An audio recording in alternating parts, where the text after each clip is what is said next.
Did you know that shining, say, a $10 toy laser at an airplane could actually land you 5 years in a federal prison? Welcome back.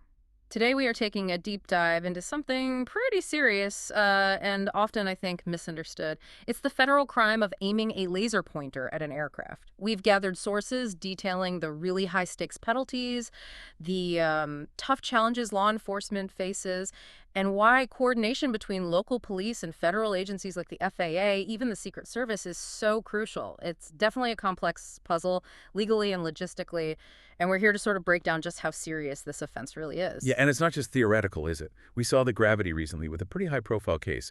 Jacob Samuel Winkler, arrested near the White House. I remember that. He was picked up instantly by a U.S. Secret Service officer, the allegation, aiming a laser at Marine One. Marine One, while the president was on board.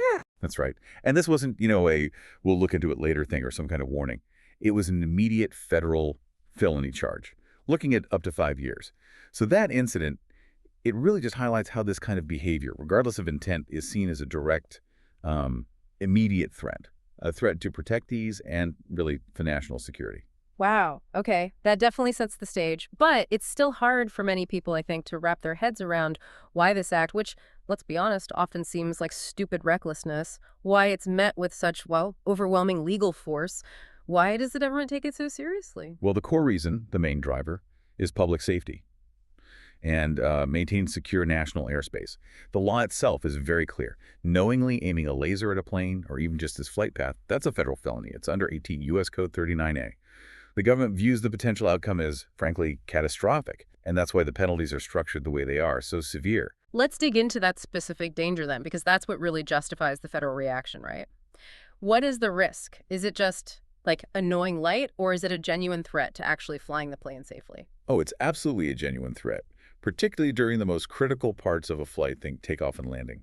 The source material we looked at confirms that a laser beam, even from a small, cheap device, can get into the cockpit and temporarily blind or seriously disorient a pilot. Blind them? How? Well, imagine you're looking ahead, focused, and suddenly someone sets off a flashbulb right in your face. That effect, it's called flash blindness, or sometimes glare.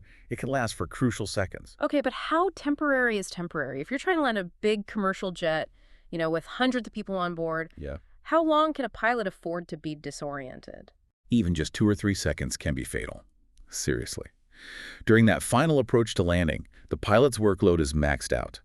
They need absolute focus on instruments, on visual cues outside. Now imagine a powerful green laser, which tends to be much more visible than red, hits the windscreen. The pilot gets this immediate, overwhelming glare. The light scatters, you see, and those visual reference points just disappear. And the sources say, even if the laser stops instantly, that afterimage, that flash blindness effect, it can last up to 30 seconds. 30 seconds. Wow. Yeah. That's more than enough time for a catastrophic mistake. That potential for endangering so many lives is exactly why the penalties are so incredibly steep. And the penalties really do reflect that severity, don't they? A conviction. It carries up to 5 years in federal prison. And a fine, up to $250,000. That's a serious deterrent. It's designed for, well, comprehensive accountability and keeping our skies secure. And you can't forget the civil side, the financial hit from the FAA, the Federal Aviation Administration. On top of criminal charges, they slap on civil fines. We're talking up to $11,000 for each violation. And if there are multiple incidents, that can climb up to $30,800. So this layered approach, using both criminal law and civil penalties, it really sends a message. Zero tolerance for this kind of behavior.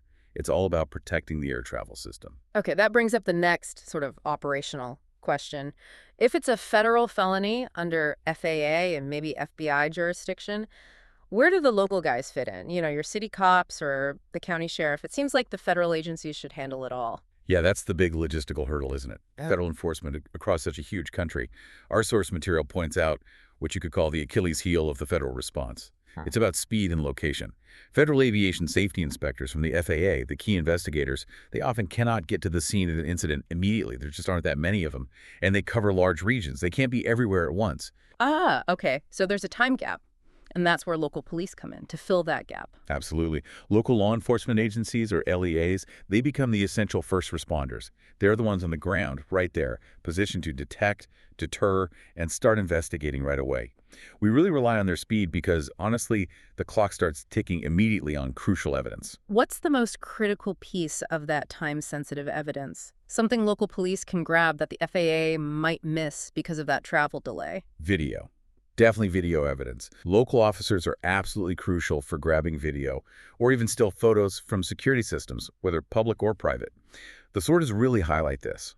A lot of modern security systems, they're set to overwrite or erase data pretty quickly, sometimes just hours, maybe a day. So if the local cop doesn't get that footage fast? It's gone forever. Huh. That vital visual proof showing the person, the laser, the exact location just vanishes.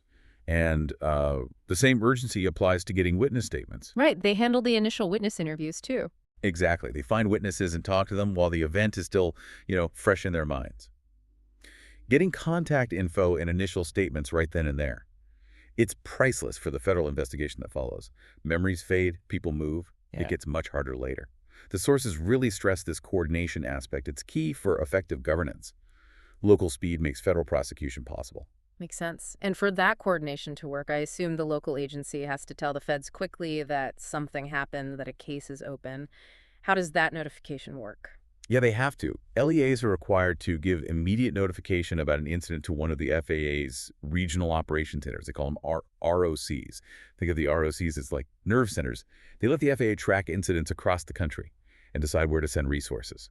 It's the trigger for the federal investigation, basically, once that initial time-sensitive local work is done. Okay, that sounds efficient. But what about the jurisdictional lines? It must be tricky, right?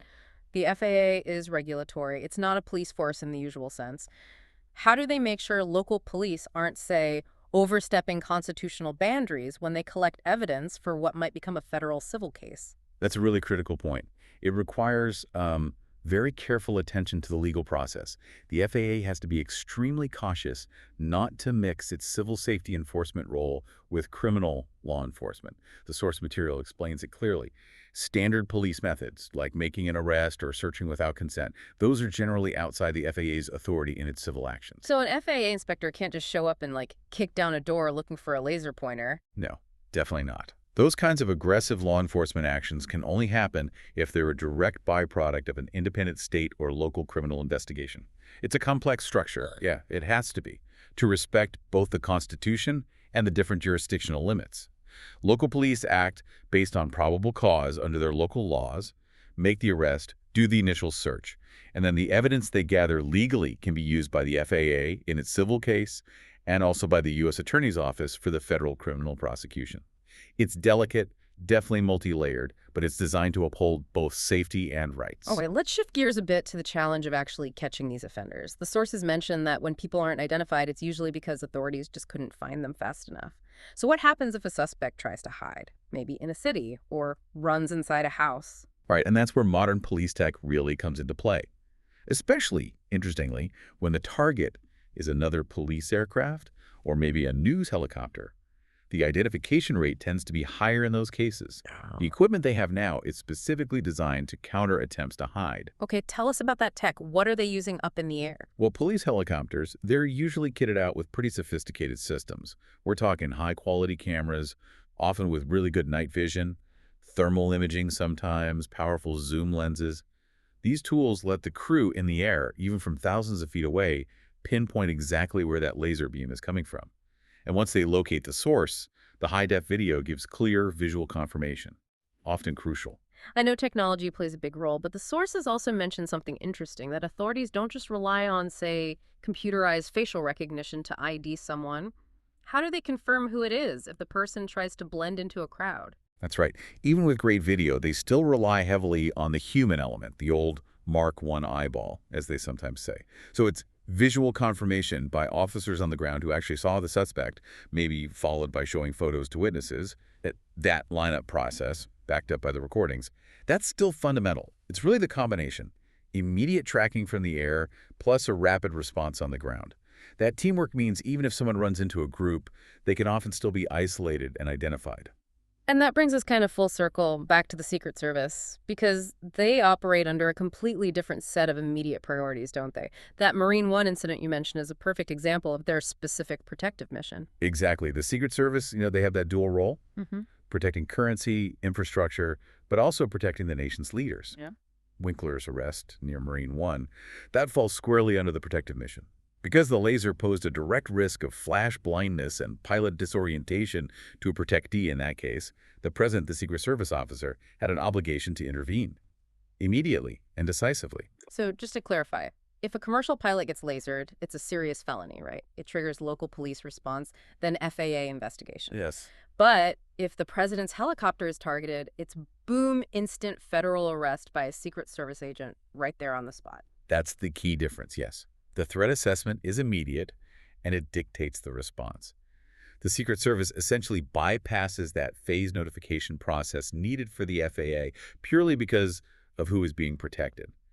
The immediate arrest kicks off the full federal legal process right away.